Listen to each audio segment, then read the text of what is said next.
வந்தால சந்திப்போமா?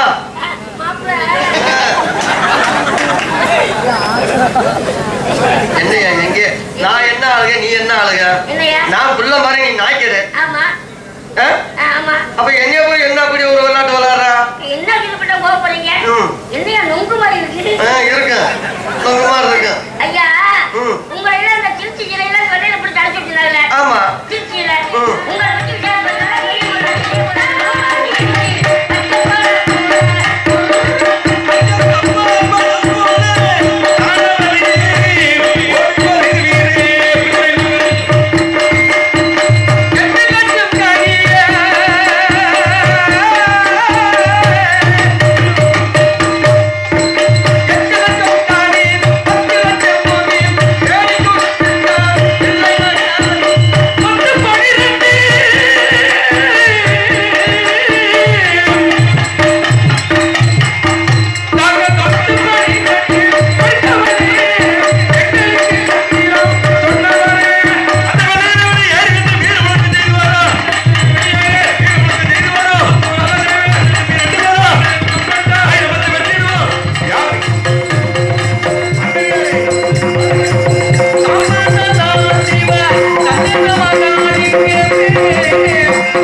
அருமகன் கருப்பு தானாதியாக அடிக்கும் அவருக்கு இந்த பொன்னாடியை போட்டுக்கிறோம்.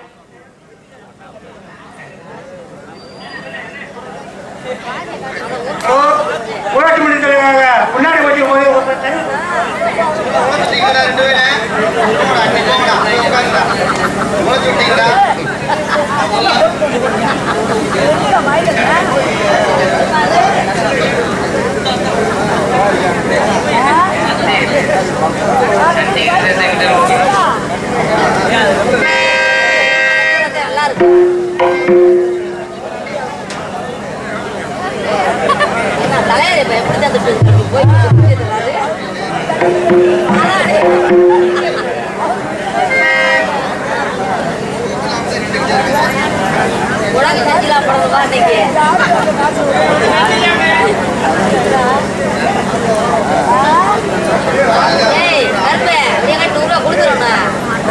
எனக்கு பொன்னாடியை போத்தி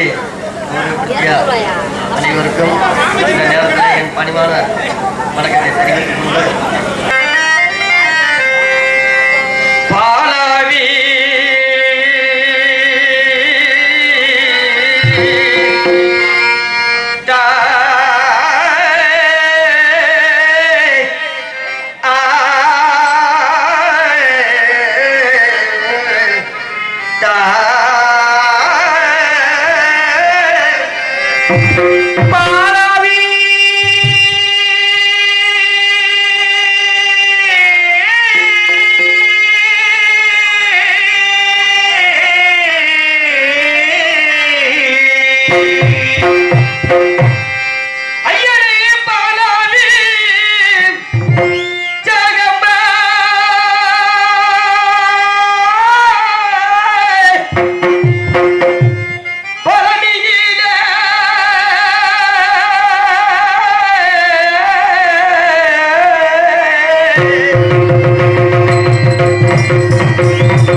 பருப்பு சாப்பாடு பிடிச்சி ஒரு குண்டாச்சிட்டு இருக்கும்.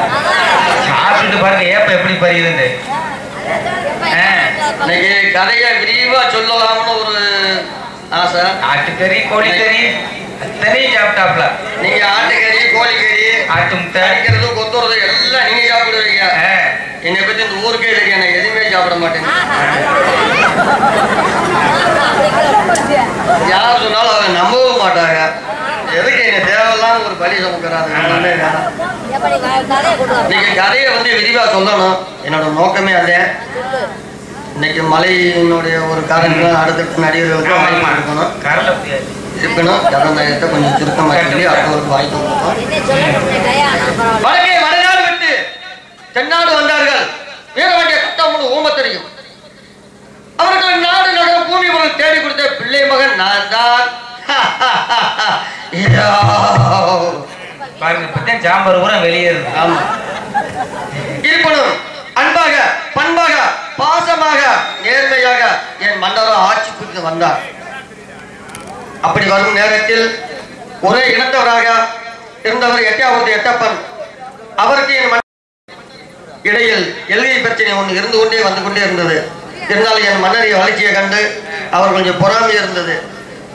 அப்படி இருக்க அனைத்து பாளையக்காரர்களும் வரிவசூல் ஆங்கிலேயர்களுக்கு வரி கொடுக்கும் நேரத்தில் என் மன்னர் மட்டும் கொடுக்க மறுத்து விட்டார்.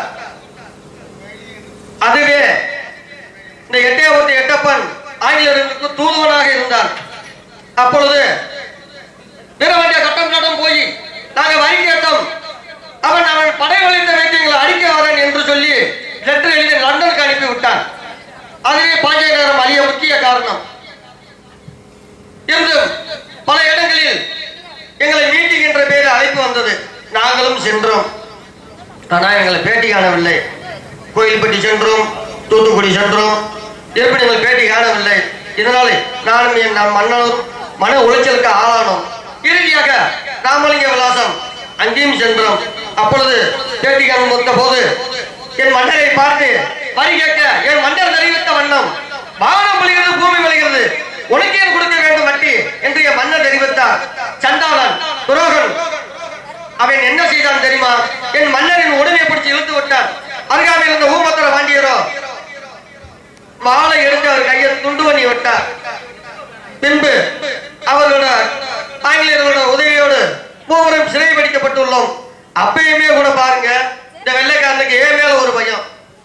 எப்படின்னு பாத்தீங்கன்னா, நாடு நகரம் பூமி பொருள் சகலமும் தேடி கொடுத்த பிள்ளை மகன் இவன் இவனோடு சேர்ந்து சிறையில் அடைத்தால் இவர்களை தப்பிக்க வழிவகுத்து விடுவான் என்று மனசிலே எண்ணி அவர்கள் ஒரு சிறையிலும் என்னை ஒரு தனி சிறையிலும் அவளை கீழ்மடியில் என்னை மேல்மடியில் சிறையில் அடைக்கப்பட்டோம். அப்பொழுது சுந்தரலிங்கத்தின் மூலியமாக பகதூர் வெள்ளையத்தவனுக்கு தெரியப்பட்டு அவர்கள் வெள்ளையத்தவனும் வந்து அவர் தந்தையரை இருவரும் மட்டும் மீட்டி சென்றார். என்னை மட்டும் தனிமையில் விட்டு சென்று விட்டார்கள். காரணம், நான் வேற்று சாதிக்காரன் என்று. எவ்வளவு முயற்சித்து பார்த்தேன், வெளிவர வழி இல்லை. ஆனால் வெள்ளக்காரனை கேட்டான், உன் மன்னர்களை இருவரையும் காட்டி கொடுத்து விடு, உன்னை இப்பொழுது விட்டு விடுகிறேன் என்று என்னை கேட்டார். ஆனால் நான் அதற்கு ஏற்கவில்லை. நாட்களும் கடந்துகிட்டே போனது, வாரங்களும் தள்ளிக்கிட்டே போனது, மாதங்களும் தள்ளிக்கிட்டே போனது. நம்ம இருந்து அப்பயும் கூட இங்கிலீஷ்ல பேசுறேன். அந்த வெள்ளக்காரன் என்ன தெரிவிச்சான் தெரியுமா? இவன் உள்ள இருந்து நமக்கு என்ன ஆகுது சொல்லவும் மாட்டேன், வெட்டியாவில் அவனுக்கு யாரு கஞ்சி ஊற்றி உள்ள உட்கார வைப்பா. இவன் தலையை துண்டு பண்ணி ஓட்டப்பிராணத்தில் முச்சந்திகளின் தலையை துண்டு பண்ணி நட்டு வைங்கன்னு சொல்லி அவன் இங்கிலீஷ்ல பேசிக்கிட்டு இருக்கான். அப்பதான் யோசனை பண்ணேன், இவங்கள வந்து நம்ம இப்படி வைராக்கியம் நம்ம என்னத்தை ஜாதிக்க போறோம், இவன் யாரோ எடுத்து நம்ம குடும்ப தெருவில் வருமான்னு சொல்லி, ஐயா எப்படியாவது இதே இடத்தில் என் மன்னர்களை கொண்டு வந்து ஒப்படைப்பது என்னோட வேலை என்று சொல்லி அங்கிருந்து மந்திர நிரந்தரமாக அந்த இடத்துல இருந்து புறப்பட்டு என் வீடு போய் சென்றேன். அப்பொழுதுதான் என் மனைவியை பார்த்தேன். அவள் மனக்குளத்தை விட்டு அலகுலத்தில் இருந்தாள். என்ன காந்திமதி, என்ன கொடுமை என்று தெரிவித்த போது அவள் தெரிவித்த வண்ணம், நீங்கள் சிறைச்சாலையில் அவர்கள் வந்த போது அவர்கள் நான் போய் கேட்டதுக்கு அவர் தெரிவித்த வண்ணம், நீ சிறையில் இறந்ததாக அவர் தெரிவித்தார்கள். ஆனால் அது என் மன்னரோ சிறையில் இருந்தார்னு அவங்க சொல்லியிருக்காப்ல. ஆனா இவளுக்கு காது கேட்காது. இறந்துட்டதாக செய்தியை கேட்டு சொந்த பந்தத்தெல்லாம் கூப்பிட்டு செய்ய வேண்டிய ஈமச்சடங்க பூரா செஞ்சு முடிச்சிட்டாங்க. யாருக்கு காது கேட்காது? என் மனைவி. அப்படியா? அப்படி இருக்க அப்ப என் மனைவியை தெரிவித்த வண்ணம் நம்ம வீட்டில் கல்யாண காரியம் நடக்க வேண்டும், அவங்க வீட்டில் கருமாரிய காரியம் நடக்க வேண்டும் என்று என் மனைவி தெரிவித்தால் அதே மனதில் எண்ணிக்கொண்டு அரசவைக்கு சென்றேன். மன்னரை பார்த்தேன். மன்னா, இந்த வருடம் திருச்செந்தூரில் என் மகனுக்கு கல்யாண காரியங்களை ஏற்பாடு செய்துள்ளேன். ஆகையினாலே பொன்பொருள் தானிய தோஷம் எனக்கு தேவைப்படுகிறது என்று மன்னரை கேட்க மன்னரை தெரிவித்த வண்ணம் இந்த வருடம் வெள்ளையம்மாளுக்கு வெள்ளையத்தவனுக்கு திருமணம் முடிஞ்ச 6 மாத காலம் தான் ஆகிறது. ஆகையினாலே பொன்பொருள் தானிய தோஷம் அனைத்தும் செலவாகி விட்டது ஐயா. அடுத்த வருடம் வைத்துக் கொள்ளுங்கள் உங்களுடைய சுபகாரியத்தை என்று என் மன்னர் தெரிவித்தார். அதற்கு நான் தெரிவித்த வண்ணம் ஐயா இந்த வருடம் செய்யாவிட்டால் சாதகத்தில் நான் இறந்து விடுவதாக அரண்மனை சோசியர் சொல்கிறார் என்று மன்னரிடம் நான் தெரிவித்தேன். அதற்கு மன்னரோ தெரிவித்த வண்ணம் அப்படி என்றால் கட்டக்கொட்டாரம் என்று பட்டிக்காத வாசிக்காத நெல்வாரி வாருங்கள் என்று மன்னர் தெரிவித்தார். அதன் பேரிலே கட்டக்கொட்டாரம் சென்று கோட்டை வாசலில் மூவரையும் எந்திச்சோம். நெல் கேட்டம் கொடுக்க மறுத்தார்கள். கொடுக்க மறுத்தது மன்றி தகாத வார்த்தைகளும் பேசினார்கள். இதனால் கம்பளத்தாருக்கு அவர்களுக்கு இடையில வாக்குவாதம் முட்டி கலகம் ஏற்பட்டு கொலையும் செய்து நெல்லையும் அள்ளி வந்து விட்டோம். இதான் நடந்த விவரம். இப்ப திருச்செந்தூர்ல என்னோட சுபகாரியம் நடக்க போகுது. அப்படிங்கல நம்ம நல்ல நேரம் நாள் பார்த்து குறிக்கிறது வழக்கம். யார் இங்கே?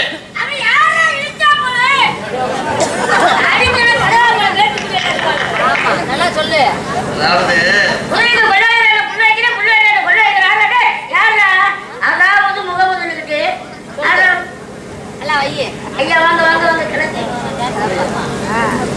மக்களே, இவ்வளவு ஒரு மக்கள் கூடி இருக்கிற இடத்துல நான் தவறான வார்த்தை எதனாலும் தெரிவிச்சேன் நான் சொல்லுங்க. நல்ல நேரம் நாள் பார்த்து குறிக்க வேண்டும். யார் எங்கே அப்படித்தான் நான் தெரிவிச்சேன். ஒரு வீரவாண்டிய கட்டண கோட்டையில அரசவையிலே திவனாக வேலை வாங்கக்கூடிய என்னைய ஒரு மதிப்பு வேணாமா? ஓட்டப்படாதுல இருந்து வெயில ஓடி வந்திருக்கேன், கலைப்போட வந்திருக்கேன். ஐயா வாங்க ஐயா, செத்த அமருங்கய்யா அப்படி சொல்ல வேணாமா? அதை விட்டுப்பட்டு யாரா இங்க பறையிலே சூறாவளி காத்து போல அடிச்சு எல்லா பொருளும் தூக்கி அமைக்கப்படுற மாதிரியே வாரது. ஐயா உங்களை பத்தி நீங்க கோவப்படாதீங்க. அரண்மனையில கிரிக்கெட் நாயகருக்கு என்ன பொறுப்பு கொடுத்திருக்கோம்? பொறுப்பான வேலையெல்லாம் நிறைய கொடுத்திருக்கோம். குதிரைக்கு கொள்ள வைக்கணும், கொள்ள வைக்கணும், கொள்ள வைக்கணும், கொள்ள வைக்கணும். ஆமா, அவர் எதற்காக எங்களுக்கு மகன் வேலை செய்யறாரு. என்ன செஞ்சாரு? கொள்ள வைக்கிறாரு, புள்ள வைக்கிறாரு, புள்ள வைக்கிறாரு, கொள்ள வைக்கிறாரு. குதிரைக்கு அப்ப வகுத்து சேராம போயிருமே. அவர் வந்துட்டதுனால நீங்க அந்த நேரம் பார்த்து அரண்மனையில கூப்பிட்டீங்க. ஆமா, மஞ்சளோட அரண்மனைக்குள்ள வந்துட்டான். ஆமா, இதுக்கு போய் உங்களை வந்து மட்டும் பிரமாண்டமா பேசுறீங்களே. அப்படியா? ஐயா வாங்க வாங்க, கணக்கு. வணக்கம் ஐயா, வாரம் ஐயா. ஐயா பாளையங்கோட்டில இருந்து பங்குனி மாசி வழியில நடந்தே வந்துருக்கீங்க ஓட்டு போடுறதுக்கு. ஆமையா, ரொம்ப களைப்போட வந்திருக்கேன் ஐயா. ஐயாவுக்கு வேற இட்டு போய் வந்திருக்கீங்க. ஆமா, வேற இட்டு போச்சு. இந்த ஊர்ல கடப்பாறை கட்டிய கோடையில வாங்கிட்டு வந்து ஏன் வேற நாளா உடைச்சு உன் வீட்டுல விறகுல அடுப்புல வச்சு எரிச்சு நீ அவ சோறு வச்சு நீ தின்னு. ஆமா, நம்ம மாதிரி வர்மா கேக்கு எப்படி எரியல் மட்டும் மாதிரி உடைச்சு அடுப்புல வச்சு கலகலன்னு எரிய வர்மா கேக்கு பட்டாசு மரம் அரிசி பாலாடு வீட்டு சனலுக்கு போடுறேன்.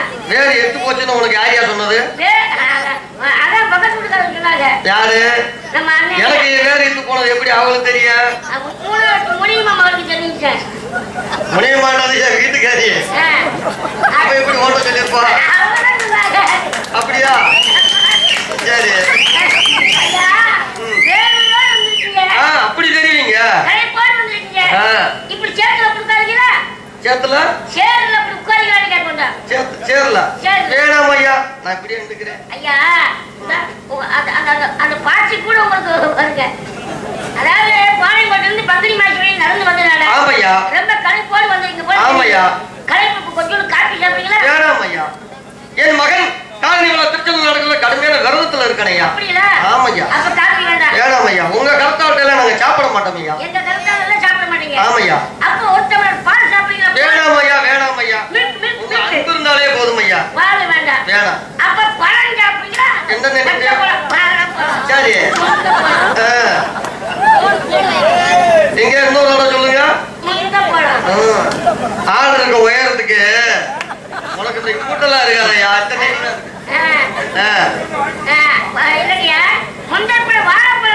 அதையா உங்களுக்கு எல்லாம் கும்பிட்டுதான் இருக்கு, இந்த கம்பெனில இருக்குங்கய்யா. எங்கனக்குள்ள இந்த மட்டும் முருகை வேலை போல எங்கனக்குள்ள இருக்கு யாரு பார்த்தா?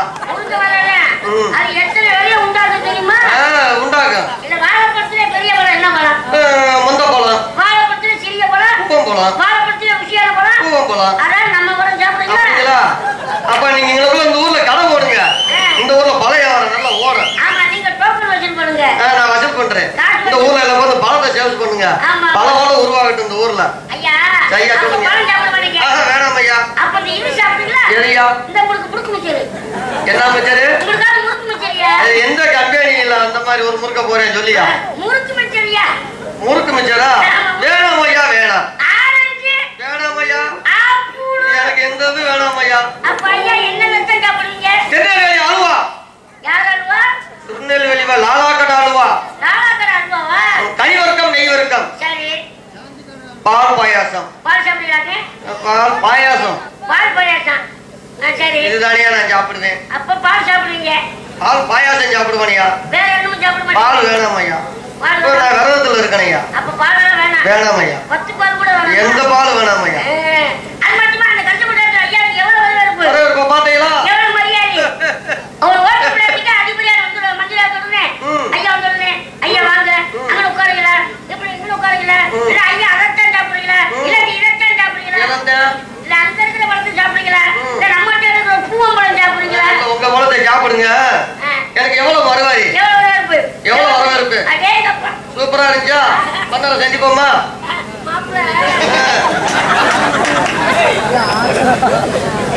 என்னையா எங்க நான் என்ன ஆளுக, நீ என்ன ஆளுக? நான் புள்ள மாதிரி நீ நாய்க்குது. ஆமா ஆமா. அப்ப எங்க போய் என்ன அப்படி ஒரு விளையாட்டு விளையாடுறா? என்ன கிட்ட போக போறீங்க? என்னையா நொங்கு மாதிரி இருக்கு? இருக்கு, நொங்கு மாதிரி இருக்கு. ஐயா, உங்களை எல்லாம் இந்த திருச்சி ஜில்லையில வெள்ளையில பிடிச்சி அழைச்சிருந்தாங்கல்ல? ஆமா. திருச்சியில உங்களை பத்தி விசாரிப்பதற்காக பெரிய மகராட்சியிலேயே ஒரு எங்க உங்க வீட்டுக்கு அனுப்பி விட்டுருந்தாங்க. சரி. உங்க வீட்டுக்கு போனா நான் இங்க சிறையில இருக்கிற எதுக்கு என் வீட்டுக்கு நீ போன? உங்களை பத்தி விசாரிப்பதற்காக பெரிய மகராட்சி அனுப்பியிருந்தாங்க. சரி. உங்க வீட்டுக்கு போனா உங்க சம்சாரிகளை பார்த்த உடனே வாங்க குழந்தை நாய்க்கிற அண்ணே, வாங்க கிரிவெட் நாய்க்கிற அண்ணே, வாங்க சுப்புள் நாய்க்கிற அண்ணே அப்படின்னு எங்களை பார்த்த அண்ணேனா எங்களுக்கு கீழே குத்து குத்து குத்தி விடு. அன்பை படுத்த அருமை அண்ணவர்களுக்கு இறைச்செலவும் கைகொள் செலவும் லட்சம் வேட்டி அவங்களுக்கு நல்லா கட்டுப்பேன். டவுசர் தெரியுது. சரி வீட்டுக்கு போனீங்க. ஆமா. உங்க எங்களை பார்த்தோன்னே வாங்க கோலாடி நாய்க்கிறேன்னு, வாங்க கிரிவெட் நாய்க்கிறேன்னு அப்படின்னு எங்களை பார்த்த அண்ணேனா எங்க உங்க சம்சாரம் என்ன வேலை? அண்ணே வேலை. எங்க தங்கத்தாலும் உங்க கல்யாணம் முடிச்சு கொடுத்துருக்கா? அப்ப தங்கத்தூர் என்னடி வேணும்? சரி அண்ணாவை சந்திக்கலாமா? ஆமா. ஆமா, அவங்க வரணும்ல, காணாமல. வாங்க வாங்க ஐயா, எங்களை என்ன கேள்வி பண்ணீங்க? என்னையா என்ன கேள்வி பண்ணீங்க? எங்க கஷ்டப்பட்டாத்துல என் மகன் காலை எவ்வளவு சிறப்பாக நடக்க வேண்டும். சரி. நல்லா கஷ்டப்பட்டாங்க போனோம். நான் நெல்லுவாங்க போனது முடியல. ஆமா. நான் என்ன விட்டோம்? வாழ்ந்த மந்திரியாரே 21 பாளையமாட்டு பிள்ளைகள் வரிக்கட்டு வைக்கிறார்கள். ஆனால் சட்டம் 350 மட்டும் வரி கொடுக்க மறுத்த காரணத்தினால அங்க போய் நெல்லு கட்டு தரமாட்டோம் திரும்பல. ஆமா. நாங்களாம் போய் வேலையாடி கற்பன் பாண்டியர் உங்களுக்கு போய் வச்சுக்கிறேன் கருத்தது நெல்லு கட்டு தகாத வார்த்தைகள் பேசி வாய்ச்சல் முற்றி கையால் கொடுத்துருக்கா. நீங்க மட்டும் லட்சப்படும் போய் என்ன பண்ணீங்க? ஐயா என்ன ஒரு பண்ண மாடை வச்சுட்டு வந்தோமா? ஆமா. அதுல ஒரு மாடு சினை மாடு. சினை மாடு? ஆமா. அது பசியோட கத்துச்சு. சரி. அந்த மாட்டுக்கு வைக்கல இல்லையே, அதை வகுத்து போட்டுக்கிட்டு இருந்தேன். எப்படி கத்துச்சு? மா என்ன ஒரு தடவை என்ன ஒரு தடவை மா மாடு கட்டிட்டா மாடு சிலைக்கு கட்டுதுங்க. ஆமா. நம்ம ஊர்ல 2 கால மாடுலாம் விட்டாங்க. அப்படி மாடு கட்டுவா அதுக்கு வைக்கல அள்ளி போட்டுக்கிட்டு இருந்தானேயா. கூடத்தை கொடுக்க போனீங்க. போய் சொன்னா பொருள் சொல்றேன். என்ன? நான் வந்து படப்புல பார்க்கும்போது தருண புண்ணு உள்ள ஒரு சத்தம் கழிச்சு என்ன பண்ணீங்க? அப்படி ஒண்ணும் தெரியலையே. சரி, உங்களுக்கு தெரியாது, வெளியில தெரிஞ்சிருச்சு. அப்படியா? மக்கள் பேசுறாங்களே. பேசுறாங்க, வச்சுறாங்க.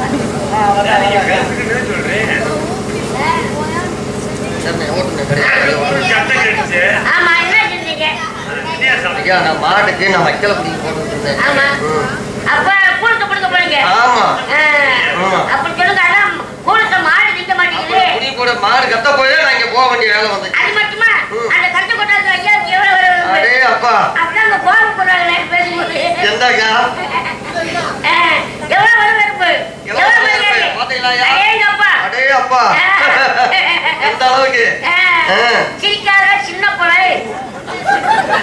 ஐயா கடவா போல பேச முடியும். ஓடானா? உனக்கு ஆர்டர்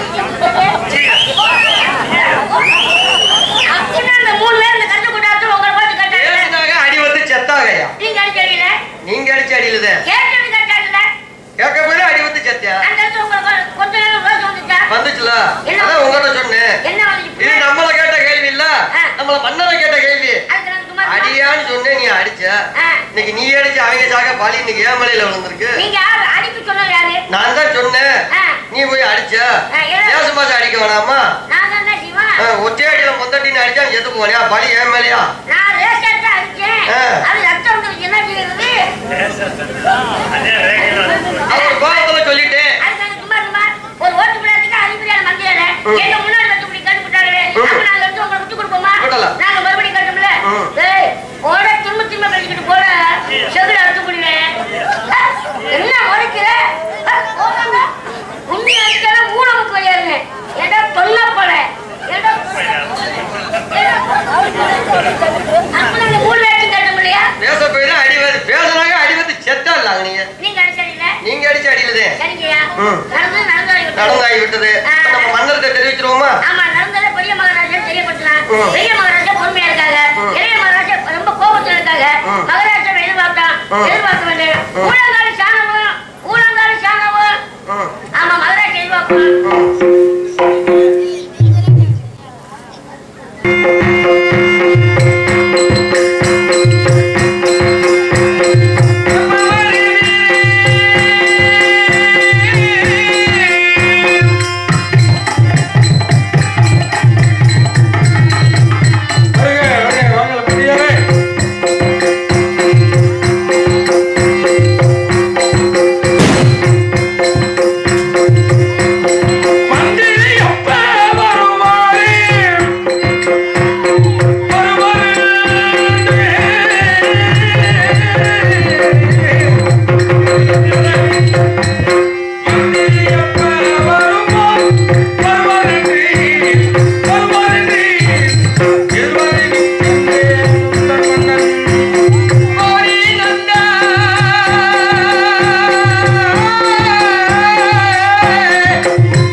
நான்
படைத்தலைவரும் தானாவதி தாங்கள் பிள்ளை கல்யாணத்திற்காக திருச்செந்தூர் ஆலயம் சென்று வட்டிக்காது பணத்திற்காக நெல் வாங்கி வாருங்கள், கொடுத்தால் பாருங்கள், இல்லை என்றால் எப்படியாவது சாமர்த்தியமாக தாங்கள் கொண்டு வந்துடுவீர்கள் என படித்தவரே பட்டம் பெற்றவரே எங்க சித்தப்பா.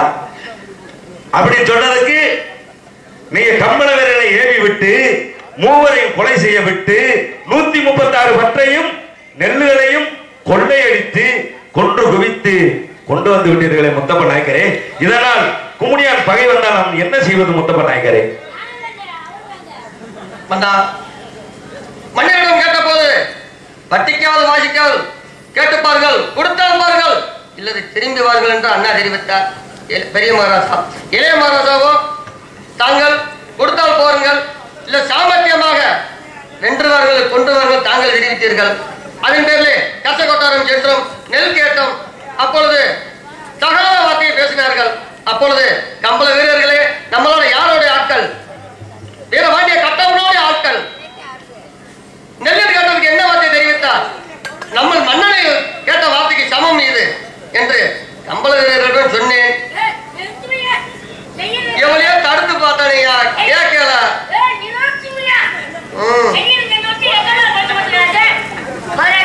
எவ்வளையோ தடுத்து பார்த்தானையா, கேட்கல.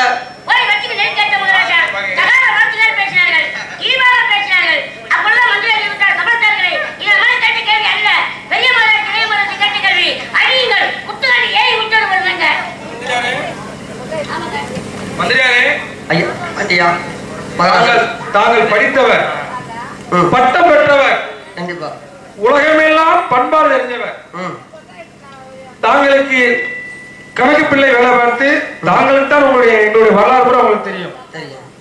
ஒரு படித்து ஒரு பட்டம் பெற்றவர் ஒரு மட்டித்தனமாக இப்படிப்பட்ட காரியத்தை செய்து வந்து விட்டீர்களே மகாராஜா, தாங்களுக்கு நீங்க செய்த காரியம் தாங்களுக்கே சரியாக இருக்கின்றதா? நாடு நகரம் பூமி பொருள் சகலமும் தேடி கொடுத்த பிள்ளை மகன் நான் போய் ஒரு காலம் உங்களுக்கு தீங்கு நின்றுட்டானா? மந்திரியாரே, எப்படிப்பட்ட மோசம் செய்தீர்கள்? என்னை மன்னித்துக் கொள்ள வேண்டும் அண்ணா. எப்படிப்பட்ட மோசம் செய்தீர்கள் தெரியுமா? ஏதோ அறியாமல் செய்த தவறு, தாங்கள் தான் மன்னிக்க வேண்டும். மந்திரியாரே, ஒரு காலத்துல எங்களுக்கு நாடு நகரம் பூமி பொருள் அனைத்தையும் தேடி தந்தவர்கள் தாங்கள். மந்திரியாரே, உங்களை ராமநாதபுரம் கலவரத்தில் விட்டு வந்ததை வஞ்சகமாக மனதில் எண்ணி நமது கம்பள வீரர்களை ஏவி விட்டு வேடிக்கை பார்த்திருக்கின்றீர்கள். மந்திரியாரே, நாடு நகரம் ஒரு காலத்துல தேடி கொடுத்தோம் என்று சொல்லி நினைத்து இன்று நாட்டையே காட்டி கொடுக்க துணிந்து விட்டீர்களே மந்திரியாரே. மகாராஜா, ஏதோ தவறு நடந்து விட்டது, தாங்களும் மன்னித்துக் கொள்ள வேண்டும். உங்கள் மகள் திருமண விழாவை அடுத்த வருஷம் நடத்தி கொள்ளலாம். மழை இல்ல, நம்ம ஊர்ல மழை இருக்கு. பாஞ்சாலங்குறிச்சியில மழை இல்ல, அடுத்த வருஷம் நடத்திக்கிறோம்னு சொன்னேன். தாங்கள் இந்த வருஷமே நடத்தி விட என ஜாதகார சொல்லியிருக்கான்னு சொல்லி சொன்னீங்க. ஆகையினால் எப்படியாச்சும் சென்று வாருங்கள் அல்லது வென்று வாருங்கள் என்று தெரிவித்தேன். தாங்கள் மூவரையும் கொலை செய்து 136 பற்ற நெல்களையும் கொள்ளையடித்து வந்து விட்டீர்கள்.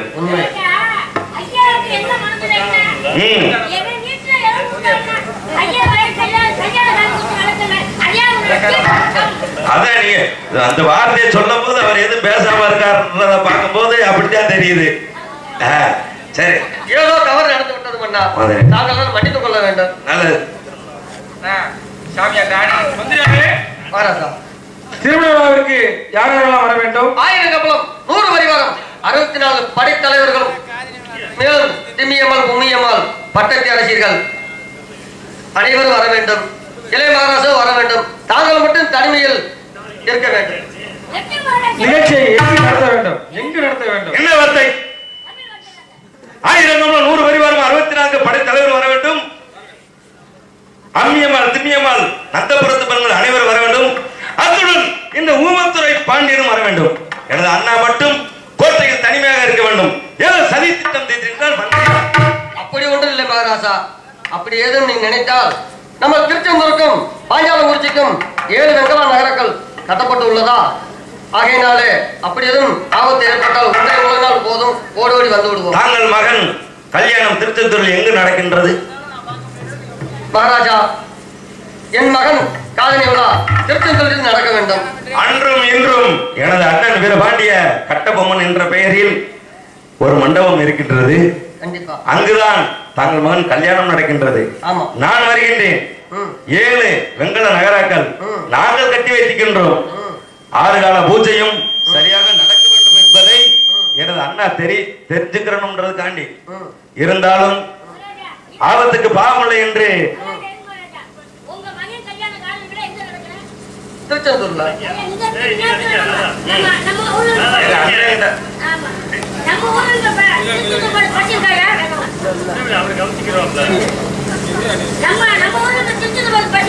இங்க இல்லையா? உங்க மகனுக்கு அருமை எடுத்துட்டு கேட்டுட்டா நான் கடமை தம்பி நான் என் பங்காளி குப்பை நல்ல முளை பிடிச்சி வச்சிருக்கேன். உங்க மகனை என் மடியில உட்கார வச்சு ஏன் மந்திரியாரே இவ்வளவு பெரிய இடம் எத்தனை ஏக்கர்னு உங்களுக்கு தான் தெரியும். ஏன்னா வாங்கி கொடுத்தது பத்திரம் போட்டது எல்லாம் நீங்க 36 ஏக்கர் 92 சென்ட் இவ்வளவு இடத்தை வச்சுக்கிட்டு திருச்செந்தூர்ல தான் நடக்கணும். என்னுடைய ஜாதகம் அந்த மாதிரி இருக்குன்னு சொன்னீங்க. 7 வெங்கல நகரங்களை எனது அண்ணன் கட்டி வைத்திருக்கின்றார். 6 கால பூஜையும் சரியாக நடக்கணும் என்றும் அந்த நேரத்திலேதான் நம்ம சக்கரை வைக்கும் பூஜை நடத்த வேண்டும் என்பதற்காக இருந்த போதிலும் நடந்தாகிவிட்டது. நாம் அங்கே திருமண விழாவில் நடத்தி கொண்டிருக்கும் பொழுது எனது அண்ணாவிற்கு ஆபத்து ஏற்பட்டால் கும்மிணியானால் உடனே நகராக்கள் முழங்கியதும் நான் மீண்டும் பாத்திரம் முடிச்சு வந்து விடுவேன். மந்திரியாரே தாங்கள் தண்டிகளை தூக்கி விட்டு விரைவாக செல்லுங்கள். நான் என் அண்ணாவின் மனதை ஆரம்பத்தில் படுத்தி விட்டு மீண்டும் வருகின்றேன்.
பிறந்து வந்த நாள் முதலாய் ஒருவரை ஒருவர் பிரித்தல் இல்லை.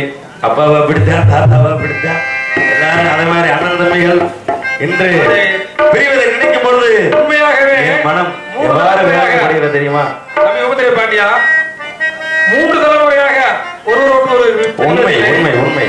இன்று நாம் பிரிவை நினைக்கும் பொழுது எப்படி தெரியுமா? முத்துக்கு முத்தாக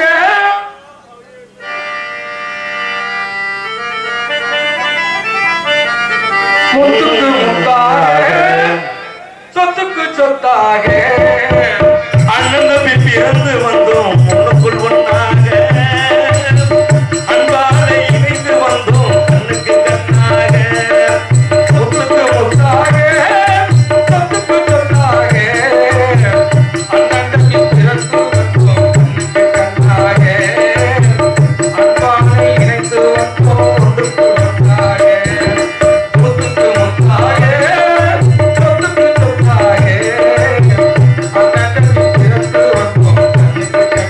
Yeah.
வந்தோம்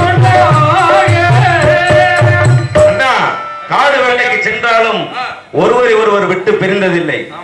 தாங்களை பிரியும் பொழுது என் மனம் எவ்வாறு வேதனைப்படுகிறது தெரியுமா? பாண்டியா, அஞ்சாத சிங்கமே, பிறந்து வந்த நாள் முதலால் ஒரு நிமிடம் கூட பிரியவில்லை. உண்மைதானே? இன்று நீ பிரிந்து செல்லும் பொழுது என் மனம் எப்படி தெரியுமா? தெரிவீங்க.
ஏன் வருத்தம்?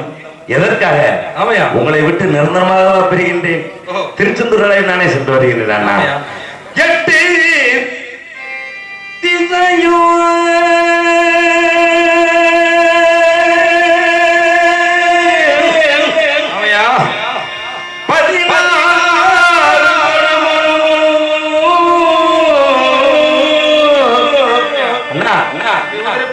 கட்டி அரசாண்டு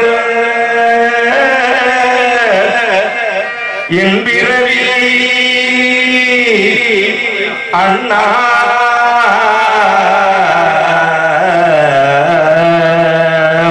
அஞ்சனா தேவி விட்ட அஞ்சனா தேவி விட்ட அடங்காமணி பொருளே கொஞ்ச வயதினில் என் குலங்களை காக்க வந்த துறைமகளே அம்மா அம்மா அம்மா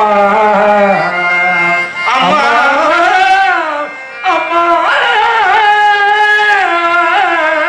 அஞ்சனாதேவி வெற்றி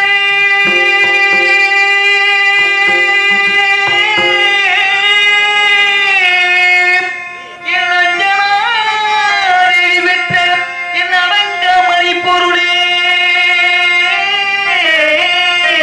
என்னை கொஞ்ச வயதினிலே குடிகொண்ட சக்கதேவி சக்கதேவி சக்கதேவி தாயே தாயே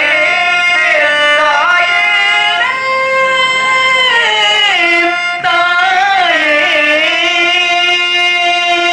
அண்ணா பாண்டியா என்றும் பிரியாத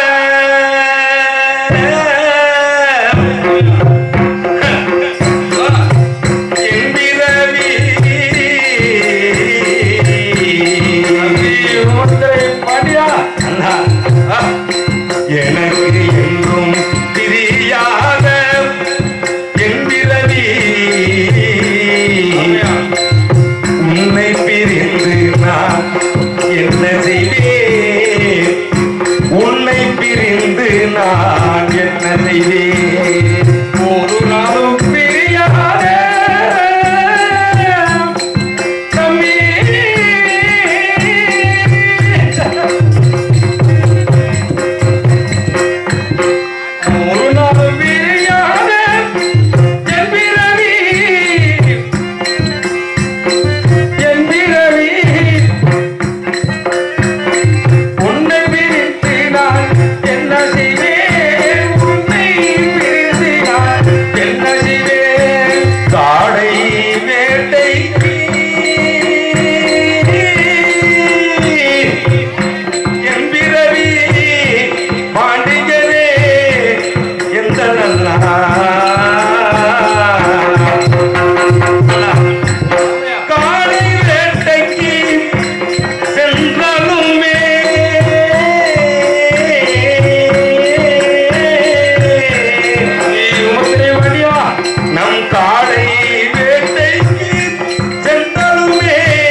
என் தம்பி பெருமை நினைக்கும் பொழுது எப்படி இருக்கு தெரியுமா? ஓடுகிற வண்டி ஓட ஒற்றுமையா அண்ணன் தம்பி, ஒருவர் விட்டு ஒருவர் பிரிந்தா என்னவாக எண்ணி பாரு. ஓடுகிற